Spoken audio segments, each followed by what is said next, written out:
Here's a die's sample space. All 6 outcomes, U. But often, we don't want all of them. What if we care only about the even numbers? That selection has a name. It's called an event, written with a capital E.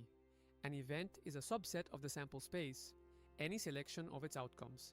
It can hold one outcome, several, all of them, or even none. Let's build the event an even number. From U, 1 to 6, we pick the even ones, 2, 4, 6. That's our event. E is the set of outcomes 2, 4, and 6. Every outcome in E is also in U, so E is a subset of U. We write E, contained in U. Events come in sizes. Rolling a 6 is just one outcome. E is the set with only 6. Even is several, 2, 4, 6, and rolling a 7. On a 6-sided die, that's impossible. No outcomes. That's the empty event, the empty set. Let's remember, an event E is a subset of the sample space, a selection of its outcomes, written E is contained in U.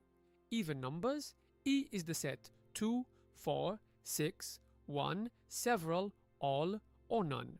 You've got it.